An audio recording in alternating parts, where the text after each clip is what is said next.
Hey guys! October flew by a lot faster than I anticipated, and I got very little reading done, or it felt like I got very little reading done. I started off the month by finishing the one. I'm not sure exactly how far I was into it. I don't think I was more than halfway done with this book, so I at least read half of this book this month.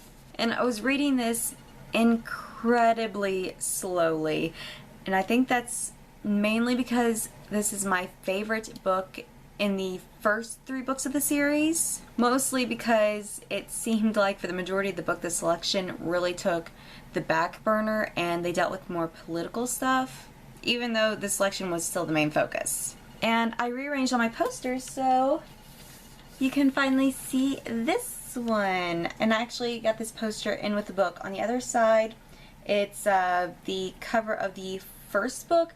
I just like this one a lot more. Then after I finished the one, I read the novella Bind Up Happily Ever After, and I'm kind of torn on this one because I liked maybe about half of the stories in it, and the other half just kind of bored me. It's like the Queen, the Prince, the stories from Celeste, and after the one I know I really liked. But the Guard, half of the favorites, and the Maid, I really didn't care for them very much. They actually kind of bored me, and I just read through them simply to get it done. This book also has a few works of art in it to go with each story, which was very, very nice. So rating wise, I gave the one a 4 stars, and Happily Ever After got a 3 stars. And of course, after Happily Ever After, I picked up The Heir. I'm not exactly sure how I feel about this book. Rating wise, it only got a 3 stars.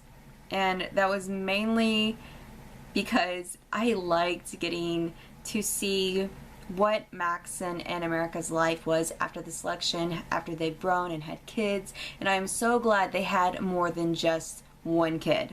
And I'm not even sure how to pronounce the main character's name. Edelyn?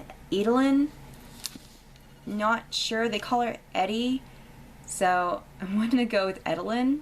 But I don't know. I mean, in this book, I really didn't care what her name was because her personality was just so horrible that I really just wanted to go through the book and slap her several times. I was actually glad to see that towards the end of this book, there was a very small change in her personality instead of just one big drastic change.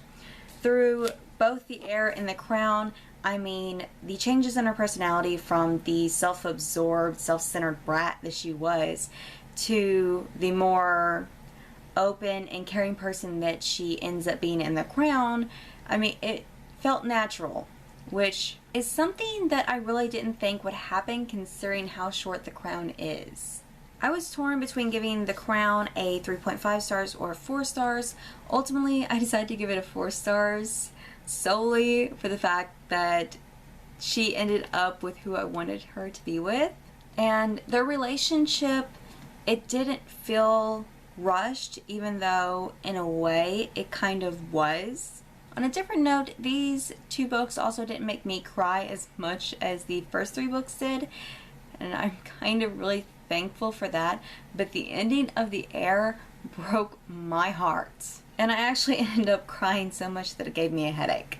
I'm glad that everything turned out okay in the end.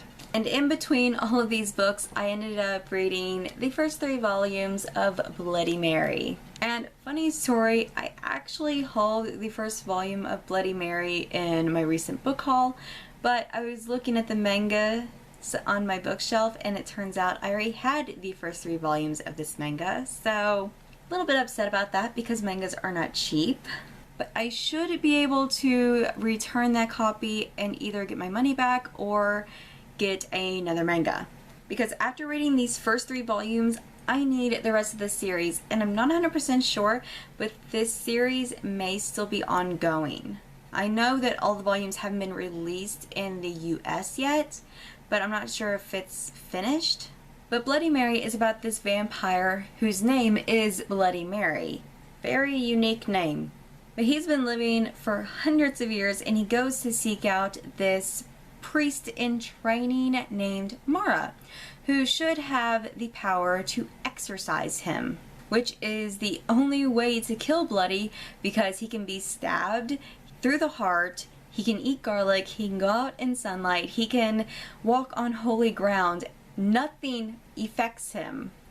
Actually, I'm starting to wonder if even exorcising him would work. But when he finds Mara, he isn't the Mara he was looking for, and it turns out that the one he finds doesn't have the power to exorcise. He didn't even know the power existed.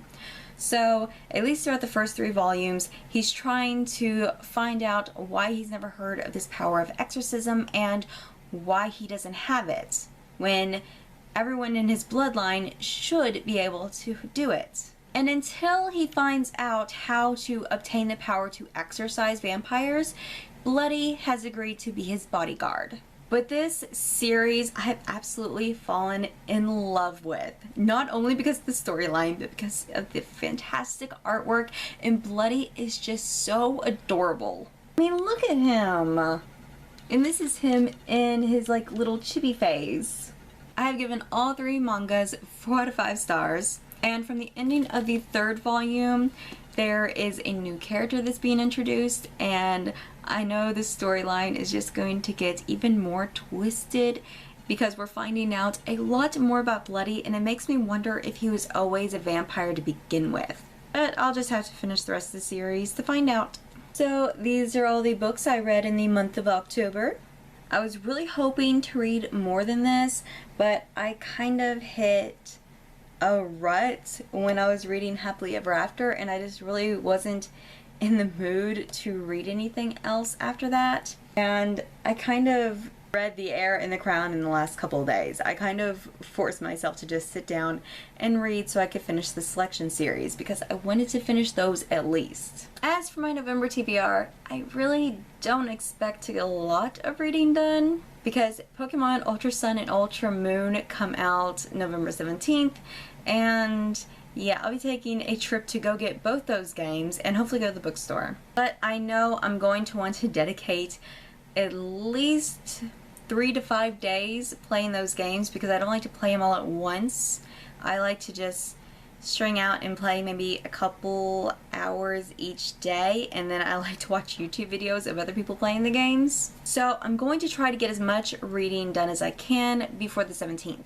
I'm going to start off the month by reading Windfall because this book has been on my TBR for way too long. And I'm actually hoping to finish this book by the 11th, which if I can't finish this book by the 11th, it's probably because I procrastinated starting it, because even though this book is kind of long, it shouldn't take me any longer than a couple of days. But on the 11th, I'm kind of hoping to have my own 24-hour readathon, but I'm wanting to dedicate the readathon to finishing these 3 books. Do I actually think I'll finish all 3 of these books in 24 hours? Heck no. But I'm hoping to at least finish the first book and the majority of the second book. And that should leave me plenty of time to finish the series before the 17th. So even though all the books from my previous TBRs are still on my TBR, these are the 4 books that I'm going to focus on. But me actually getting to do the 24-hour readathon is still up in the air. There are several things that can happen from now until then that can just completely throw my day out of whack. I may have to spend the entire day at the hospital. I don't know. If I am able to do the 24-hour readathon, I will of course be vlogging the entire exhausting day, and I will be updating Goodreads and Twitter very frequently. But that is it for this video. Thank you guys so much for watching, and I'll see you next time. Bye!